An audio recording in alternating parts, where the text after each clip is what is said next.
Welcome back. Now to the news. The Judiciary Staff Union of Nigeria, JUSUN, resumed its suspended industrial action over the non-payment of the Consolidated Judiciary Salary Structure and other salary arrears. This is coming a few weeks after the end of the NBA conference in Enugu State, as the court gates are closed with no activities going on. JUSUN has persistently agitated for what they say is the non-implementation of the financial autonomy afforded to state judiciaries under Section 121, subsection 3 of the 1999 Constitution. In a circular dated September 12th, signed by JUSUN's chairman and secretary, Comrade Samson Ifedimma and Comrade Onya Jonas, the union directed all judiciary workers in Enugu State to withdraw their services effective 6 p.m. on Friday. Reacting to the ongoing strike, a legal practitioner, George Nnamani, said the strike by judiciary workers in Enugu State was meant to draw attention to the gross neglect of the state judiciary and revive the third arm of government. Nnamani, who spoke on the Signature Morning Show, stressed that from a legal standpoint, the strike was both necessary and inevitable, as it is about making the judiciary function better. He explained that even though lawyers were not comfortable with the strike, having been forced to stay at home, he was hopeful that the action will help address long-standing challenges that can no longer be addressed individually. He explained that the funds meant for the welfare and operations are the entitlement of lawyers and judiciary staff, and that the strike was the only way to press home their demands. The lawyer lamented the state of the High Court and as an example, pointing out that even basic facilities such as toilet blocks and other social amenities within the courts are in dire need of renovation and improvement. For example, now, in the state high courts, the toilet facilities are there, but they're not working. Oh, wow. Something as simple as the toilet facility is a problem. We even had to institute an action in court. We've served them the reaction notice. So why would you have toilets and a court that is serving thousands of people every day? Yet, the toilet facilities are not working. So these are the things that we have been seeing that have said, no, this can't continue like this.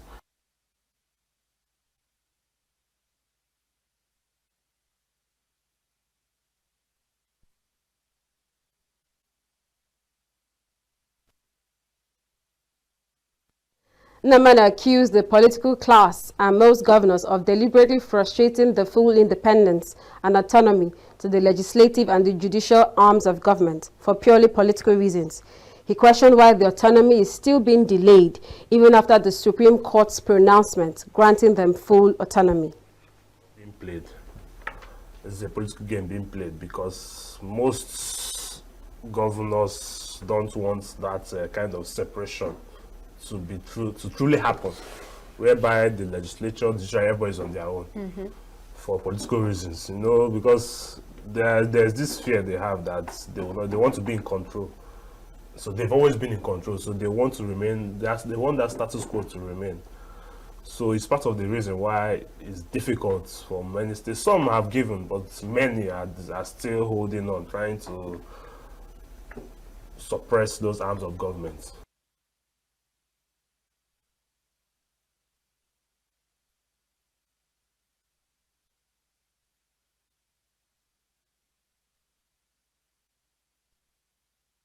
However, just few days later, normal activities resumed at the various courts in Enugu State following the suspension of the strike embarked upon by the Enugu State branch of the Judiciary Staff Union of Nigeria. Christopher Lele, who visited the various courts, reported that workers, lawyers, and legislatants are in court to resume the daily business. Court sittings are yet to fully commence at the courts, even as the Enugu State branch of the Judiciary Staff Union of Nigeria, JUSUN, called off its strike. The workers are, however, back to their duty post for resumption of their daily activities at the various courts in Enugu State. Some lawyers, litigants, and judiciary staff who were seen at the court premises said they came to court to resume their court cases following confirmation of the suspension of the industrial action. Well, certainly, when the strike was commenced, the gate was even locked. So the fact that we're inside the court premises is number one evidence that the strike has been called off. And of course, we are here for business because the strike has been called off. And I am also aware that some courts are sitting currently doing their normal business for the day. So I can say confidently the courts are sitting. So the strike has been called off. Yes, of course, I can confirm certainly that the strike has been called off. If you take a look around the premises, the court premises, you see cars parked, and those are lawyers. They came for their matters, as I came for mine too. So, the strike has been called off, and I can say for a certain that court cases are going to, start going on. A female lawyer who was at the court, however, expressed her frustration even after the resumption of duties. I came to court and as a matter of fact, I was here before 9 a.m. That is the court time, but the court was still was locked. And then we called the court registrar and they said they will come, but that the court will not sit. So I am just coming from the court now. The court did not sit, but the registrars are there giving us dates. Their non-sitting today is as a result of the sudden call-off, because I learned it was called off yesterday night. They were not giving adequate notice, so they were not a kind of prepared for today. Maybe they've a kind of rescheduled their distance today. Maybe probably by tomorrow, Monday, work will resume fully. When asked if they think the strike is suspended for good, the lawyer said Johnson will be best to respond to that, as they are not aware if their demands have been met by government. They are the ones that went on strike, and they also informed us that they have reached an agreement, an amicable agreement with the government, and that's why they suspended the strike. So it depends on what they agree with the government and whether the government will eventually keep to whatever they agreed upon. One of the lawyers explained the challenges lawyers faced during the strike, which affected their source of income. During that period, some of us that are fully into litigation, it's really affected us because we are not going to court. We just from vacation to MBA conference, from MBA conference to the strike.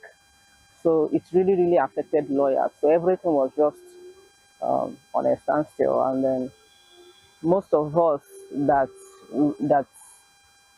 earn our living from litigation, during that period we were not going to court. So we were busy in the offices doing civil work.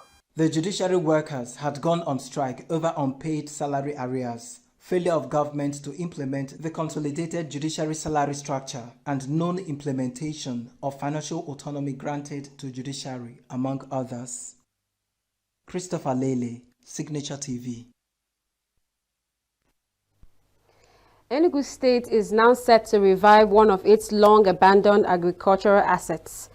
After 12 years of neglect, the government has entered into a memorandum of understanding with Songhai Regional Center and Tribute Limited to rehabilitate the Enugu Songhai Agro-Industrial Project. Signature TV correspondent Chinemere Mikebunam was at the Government House Enugu to capture the signing ceremony.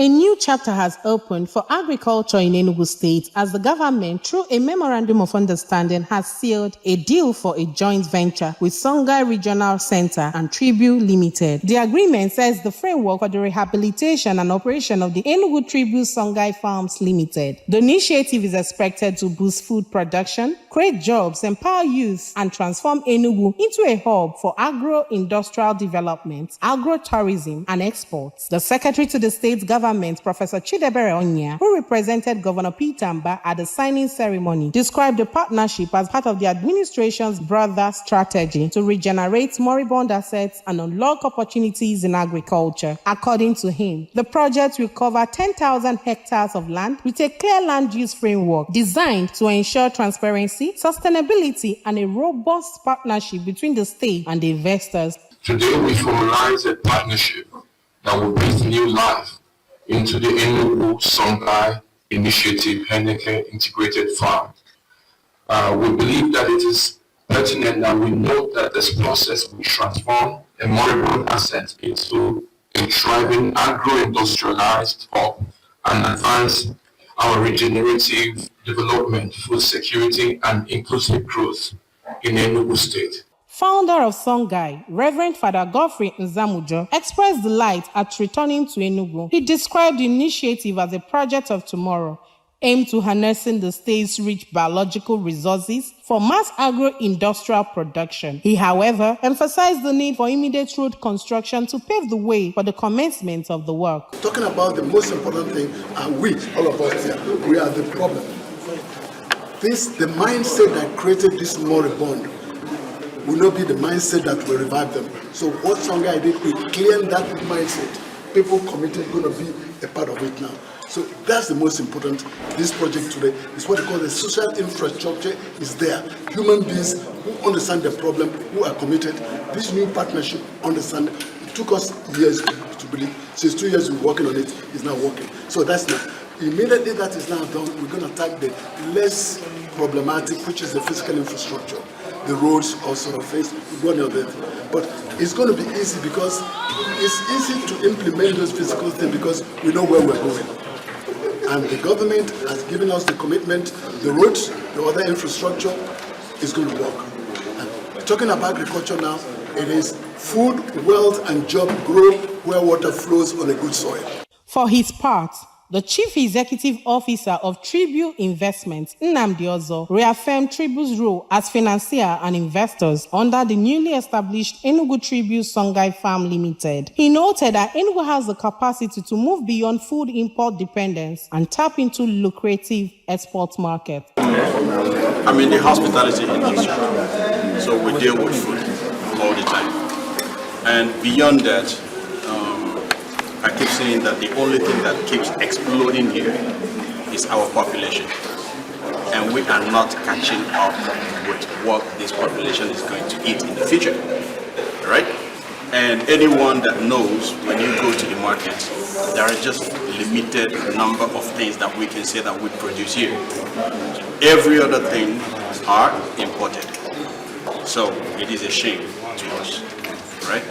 To be importing what we eat. If we cannot feed us, 50 years ago, many people died of kwashiorkor, right?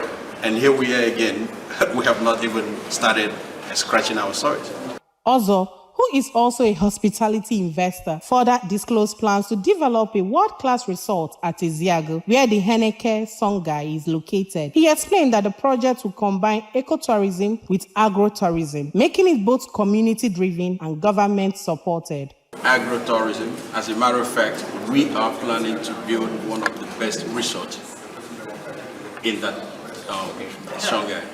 So Enugu State should just be ready for what they're going to get.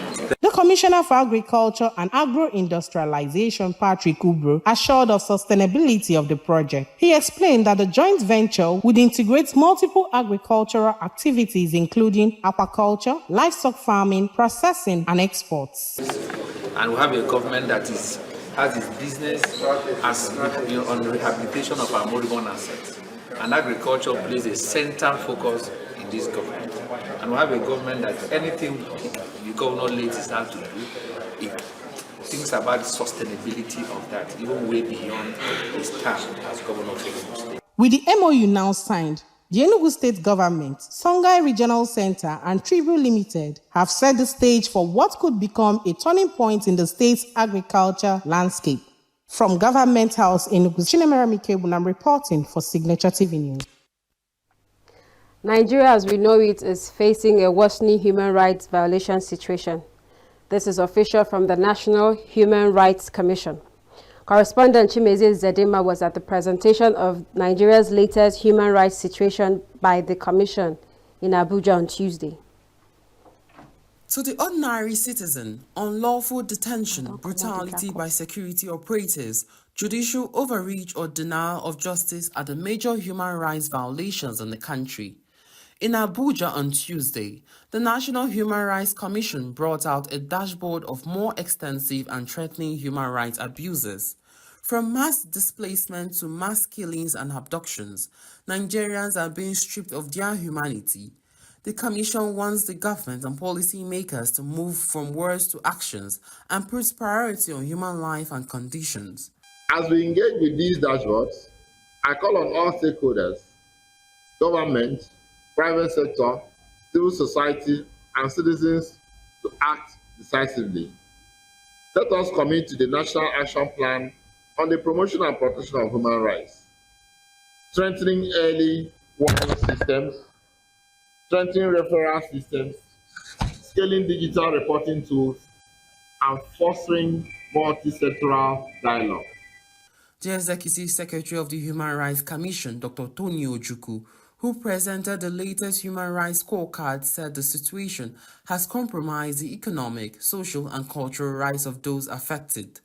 The figures released by Ojukwu presented the serious nature of the situation. The state of vulnerable population in Nigeria should be of great concern to governments at federal, state, and local levels. Our dashboard on human rights and internal displacements reveal humanitarian crises of immense proportion. Multiple factors such as raging conflicts, banditry, and climate disasters have thrown up internal displacements, impacting on human rights of poor and already traumatized populations. Our engagement with Community Protection Action Group members in projects documented 8,966 displacements between May to July, and a cumulative of 53,261 from February to July. Senior Human Rights Advisor Hilary Ogboma broke down the data further, noting a steady rise in complaints across the Commission's 38 collection points nationwide. North Central topped the chart with over 152,000 complaints, while the Southwest recorded the least. From June to August 2025, complaints rose by 10%, with law enforcement abuses, denial of access to children, spousal abandonment, and gender-based violence among the most reported violations. What you see are not just mere numbers, as the ES will always say, but these are individuals who continue to face some of the worst forms of human degradation that you can ever imagine. We continue to highlight the importance of the enjoyment of human rights in a democracy. Human rights is what makes democracy. And there is no shortcut to the guarantee of human rights, whether it is human rights, civil liberties, rights and freedoms, as we know in Chapter 4 of the Constitution. In August alone, the Human Rights Commission investigated 2,603 complaints and recorded over 300 killings and 400 abductions, a nearly 300% increase compared to the previous month. Reports of sexual and gender-based violence also remained high, with 2,981 domestic violence cases and 322 sexual assaults documented. The Commission flagged Benue, Katsina, and Zamfara as hotspots, describing them as killing fields where communities suffer repeated attacks with little effective protection. For the month of August, we had the Northeast recording the highest number of completed complaints. The top 5 states that have human rights complaints completed in the month of August is Bauchi and our headquarters, as well as Lagos, Kwara, Kano, and Borno. Let me make a last point on completion of complaints. Some or most of the complaints we completed in August may not necessarily mean that we got them in August. They are complaints we have probably from previous months. But we are also now going to probably make some data analysis of which complaints arrive in a given month and is completed in that month. Despite the alarming statistics, the Commission insists the dashboard is a compass pointing towards hope. if government, civil society and citizens unite to act. In Abuja, I am Chimize Zadima for Signature TV. More news coming to you after this break. Welcome back. Stakeholders in Anambra State have taken a strategic step towards strengthening maternal and child health in primary health centers. This is aimed at bridging gaps in healthcare access and ensuring that children and pregnant women receive the care they need. Correspondent Lawrence Wimo has the report. The Civil Society Network on AIDS, Tuberculosis and Malaria believes that sustainable health financing and improved access to treatment remain critical to safeguarding public health in Anambra State. At the roundtable, stakeholders stressed the need for the government to scale up interventions, particularly at the community level, to reduce new infections and strengthen healthcare delivery. They also urged stronger partnership between civil society groups and the government to ensure accountability and better service delivery. The project, implemented in 5 local government areas of the state, aims to strengthen community-led monitoring, improve service delivery, and promote accountability in the health sector. State coordinator of the ATM network, Ifeinwa Onachukwu, lamented that resource mobilization for the program is still very limited, with a heavy dependence on donor funding. She noted that the absence of clear budget lines for TB, HIV, and malaria programs within local government health allocations has made the situation even more fragile. We have a framework that that encompasses the disease data, all disease areas in Nigeria, the data, the processes, the procedures, budgets, how to make money outside government, involve the private sector, involve development partners and all these. But Nigeria will have to own it first, and CLM is a part of it. That's why it has a one whole strategic framework. Onachukwu disclosed that the project has already achieved tremendous results in the 5 focal local government areas it covered, but warned that without sustained government commitment, funding and accountability, the gains can quickly fade. She called on all stakeholders, especially the government, to rise to the occasion and ensure that the fight against TB, HIV and malaria in Anambra State remains strong, community-driven and sustainable. Financing strategy should be developed, drawing support not only from the state and local governments, but also from the private sector and philanthropic actors.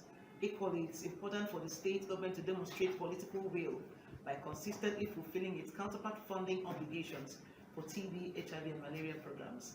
Improving service delivery requires stronger community-based drug distribution systems and more deliberate campaigns to reduce stigma and misinformation.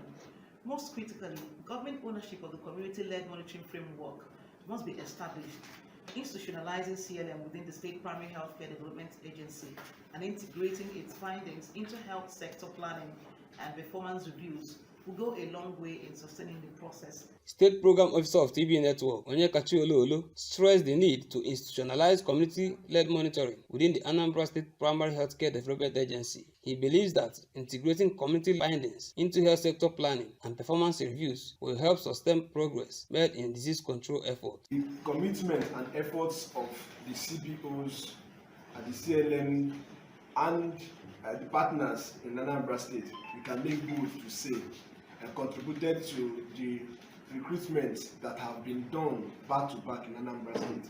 We can also say one of the broader success stories we have gotten as a result of our work is the turnaround maintenance work that is going on in different facilities, because we have seen that the states of these facilities are actually needed attention, and these are what we always call to the attention of the government actors. Oluolu highlighted the successes of the project in the state, attributing them to community mobilization and empowerment. He stressed that sustained government commitment is crucial to maintaining the gains. Lawrence Wimo, Signature TV News. The West African Examinations Council, WAEC, is set to take a major step in modernizing its examination process, with plans to fully transition from paper-based tests to computer-based testing, with effect from 2026. The move, according to the Council, is aimed at enhancing efficiency, curbing malpractice, and aligning with global best practices in education assessment. Correspondent Chinemere Mikebunam has been monitoring preparations ahead of this transition. In recent years, WAEC has been accelerating the shift from paper-based examinations to computer-based testing. Pilot tests and the 2025 CB-WASE involving millions of candidates marked a major step towards full migration in 2026. The federal government says the policy will help curb malpractice, modernize assessment, and ensure faster release of results. But it also raises concern over infrastructure, power supply, and digital literacy, particularly in less privileged communities. We have thousands of CBT centers across the nation. Those are the centers that we're going to use. We also have to expand the value chain of these CBT centers. They shouldn't just be to service JAMB alone. They should be able to service WAEC and NECO. In Enugu, where the state government has begun constructing 260 smart schools, many officials and educators welcome the change, describing it as a step towards global best practices. The use of computer is very, very important. Unlike our own time, we doesn't practice with computer. But the way I see it now, the WAEC introducing the use of computer is very, very important. And I think it will help our people. We have a plan to establish some of the centers where some of them can pick up immediately. And in regards to what our governor is trying to do now, in regards to that smart school, I think it's going to be of a good benefit to them because some of them have started it now. Some parents commend the innovation, but urge schools to begin exposing students to computer-based assessments early enough to help them build the skills required before sitting for the exam. When they are not ready to do it now, why am I saying this? They will be using computer. How much is a computer? Times how many schools? They have not told us the number of schools they are going to exercise their discipline.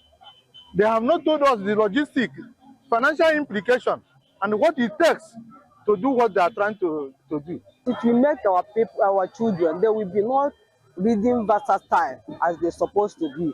You understand? Some of them will start depending on expo.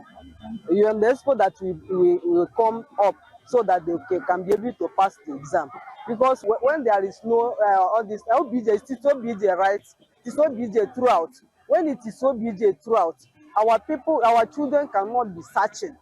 They cannot search well. Our students or our children are not properly sensitized about using that thing to write an exam. So, and first of all, some like us as a parents, we are not computer illiterate or that far, and our children will find it very difficult to cope up. Others fear that rural and disadvantaged communities could be left behind if urgent steps are not taken to bridge infrastructure and digital gaps. I feel it's too early for them to start that because we have not grown, Nigeria has not grown to use computer-based for WAEC examinations. A lot of schools are not computer literate. A lot of students have not been taught even the basics of computer. These exams is not just for those living in towns or in cities. We have people living in villages. Because when I was in secondary school, they are saying that they're going to be using computer to write WAEC, but a lot of people say that they don't have to press keyboard because phone is different from keyboard. So I don't think to be using computer to write WAEC these days is good. Thank you very much. While Enugu pushes forward with smart school projects, the Federal Education Minister has cautioned that Nigeria may still struggle with infrastructure requirements for CBT ahead of November 2025. My name is Chinemere Mikebunam, reporting for Signature TV News. Anticipation and tension built up in Rivers State ahead of the expected return to office of suspended governor of the state, Siminalayi Fubara, as the 6-month state of emergency was to come to an end on September 18th. While some citizens awaited his comeback, others insisted that resignation may be his best option under the prevailing political condition. Correspondent Christopher Lele brought us this report. Governor Siminalayi Fubara, his deputy, and members of the Rivers State House of Assembly were suspended on March 18, 2025. Following heightened political tensions over control of the state's political structure, President Bola Tinubu, in declaring the emergency rule, cited what he said was the breakdown of the democratic structure in the state and political tensions. Tinubu, who said he personally tried to mediate among the parties to no avail, argued that the standstill in government deprived the people of the benefits of democratic governance. In these circumstances, having soberly reflected on and evaluated the political situation in Rivers State, and the governor and deputy governor of Rivers State, having failed to make a request to me as president to issue this proclamation as required by Section 305, Paragraph 5 of the 1999 Constitution as amended, it has become inevitably compelling for me to invoke the provision of the Section 305 of the Constitution of the Federal Republic of Nigeria, 1999, as amended, to declare a state of emergency in Rivers State with effect from today, 18th March, year 2025, and I so do. By this declaration, the governor of Rivers State, Mr. Similaye Fubara, his deputy, Mrs. Ngozi Oju, and all elected members of the House of Assembly State are hereby suspended for an initial period of 6 months. With the outcome of the last local government election held under the outgoing administrator, the balance of power has shifted back toward the Wike camp, leaving Governor Fubara politically exposed as he prepares to return to office. This has raised concern about how Fubara will be able to pilot the affairs of government with an existing Wike-controlled hostile House of Assembly. Rivers citizens and other Nigerians have been weighing the options available to the suspended governor ahead of his much-expected return in the next few days. While some citizens are excited about his comeback, others advise that resignation may be his best option under the prevailing political conditions. According to them, Fubara should resign shortly after resumption, arguing that working under what they describe as unfavorable conditions would reduce him to a mere puppet. As a gentleman, you understand, the best thing you should come is to come and resume. Then maybe after a few months, maybe 1 month to 6 months, you understand, let him put a resignation. Okay. You understand? Okay. That is my candid opinion. Because you cannot push a man to the wall and you expect him to be on that wall without reacting. You understand? He should take action and resign, and that should be the best thing for him. I will see. Once I resume office today, maybe 2 weeks or a week later, I resign and I will have my respite. That is what I will do.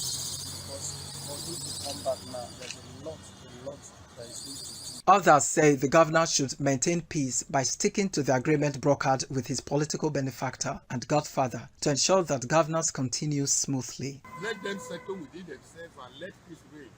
Nobody is happy when he's not in the state. Nobody is happy. So let him not repeat himself again. For me, that is what I think it should be. They should comply with them and let them work together whichever way. Even if it didn't work well again, more Rivers person will blame him because he started well. And we all see what happened. So that is just the truth. We are praying that as him and the boss settle, everything will move forward. That's what we are doing. If you come now like this now, you guys see the play with Wike small. So when you don't know, say yes, you don't get the state to yourself. Then you act your own way to go out to empower as a full governor. He's a peaceful man, rather. I will advise him to just maintain the peace like he has always been. And then leave Rivers people, because he's not leading himself, he's leading the Rivers people. So he's working for the people. As the governor, you are serving the people. So let him just maintain the peace. A section of residents is, however, expressing joy over his anticipated return, hopeful that it will revive governance and abandoned projects and restore leadership after months under a sole administrator. He has that good mindset. From the offset, we know, we are seeing him. So he will finish all the projects and likely do new projects before the timeline. Honestly, yes. We are thinking that if he comes, everything will be, work will start. So that something will reach to the grassroots. As it is now, we don't know whether government will be able to. But when he comes back, we know that it's government. By the way, Governor, is a governor of Rivers State. So let him come and take his position as the governor of River State. So he should not come and be like a boy to Wiki. He says everybody knows the governor of River State. So we need him to come back. Let him come back. Analysts posit that if the hostilities in the state continue and Wike maintains his victory stand, Fugbara may find himself boxed into Rivers Government House with little control beyond the Executive Council that may translate to slow service delivery. So, will his return mark a fresh start for governance or a continuation of political tensions? Only time will tell. The Young African Leaders for Global Impact hosted its annual Young African Leaders Conference in Enugu with the theme, Africa's Next Generation of Change Makers, Leading the Shift from Aid to Sustainable Impact. The event brought together young innovators and leaders committed to shaping the continent's future. Correspondent Raymond Kenmbata was at the Amadio Event Center in Enugu, the venue of the event. The conference hall was filled with vibrant voices of young leaders, policy advocates, entrepreneurs, and development partners. Discussions focused on practical strategies to move Africa away from donor dependency and towards self-reliant, sustainable growth. Speakers emphasized the importance of innovation, leadership, and collaboration in tackling Africa's most pressing challenges, from education and health to governance and economic development. The convener of the convention, Ikenna Ezenwa, decried Africa's dependence on foreign aid and eschewed the youth to change the narrative. I welcome you warmly to Young African Leaders Conference 2025. Welcome to a gathering where ideas will become strategies, where challenges will be imaged as opportunities, where networks will be built across borders, and where youth leadership will not be postponed, but executed and exercised today. I urge you to engage deeply, to think critically, to collaborate sincerely and act courageously. Let us prove through our deliberations and our actions that Africa's future is not a question mark, but an exclamation, bright, bold, and unstoppable. Together, let us declare that Africa's story will no longer be written by others, but by Africans themselves. Enugu State Governor Peter Mba described the event as apt, especially now that the world is evolving and throwing up more challenges for the Nigerian youth. Mba, who was represented by the Commissioner for Labour and Employment, Dr. Felix Nnamani, expressed gratitude to the organizers for choosing Enugu State as host for the Converge and urged them to sustain the tempo. I won't bore you because a lot of speakers have been engaged to talk to us this afternoon. But the idea of this aid has been a headache to me growing up too. Because there's no justification for it. They are not using it to address the needs of our people. Rather, it comes as a loan that generations after generations were not able to pay them. It's worrisome. I like the spirit in the young man who is leading this conference, who has put this together. There's always a God factor in all that we do. Commissioner for Youth and Sports, represented by his Special Assistant on Student Affairs, Divine Ekweremadu, advised youths to equip themselves for leadership positions. This, he said, is the only way that they can make a greater impact in the society and take their rightful place. And I tell you this, if you are not giving yourself to self-development, you are not building yourself everything. The day God will announce you, the day you will find the opportunity, you will not be ready. A lot of people are going to walk through the doors. A lot of people are going to become networked like they are doing now. A lot of people will walk into the opportunities. But guess what? They will have no story, they will have no experience. And so when they tell you to volunteer, when they tell you not to wait for leadership opportunities, to do the things that you need to do, it is so that you can gain the scars, you can gain the experience, you can gain the story to tell. Keynote speaker Dr. Sharon Waswa from Kenya advocated for a shift from aid dependence to self-sustenance and a redefinition of the narrative that Africa is a troubled continent. If a youth group was to run a solar irrigation cooperative, and you can go from selling pumps, because a lot of people sell pumps, to selling liters of water delivered, and having farmers or people pay for the liters during the season. The cooperative will maintain uptime, you will get money, and you will get paid for performance because you deliver on the liters of water. And that's not charity, it's a contract that you have created with farmers. You're not handing them pumps, they get water, they pay for the water. One of the speakers, Val Okafor, spoke on transformational leadership, saying that one does not need a special position to take up responsibility. The kind that Africa is looking for, a style of leadership that puts premium on bringing out the best out of people. There's a book that is written, The Men Who Built America, not the politicians who built America, but the men who built America. The central message from this conference is that Africa's future lies not in foreign aid, but in the creativity, resilience, and leadership of its young people. From the Amadio Event Center in Enugu, Raymond Ken Mbata reporting for Signature TV. And that's it on the show for this week. I am Princess Ken Achoma. Thanks for watching and see you next week.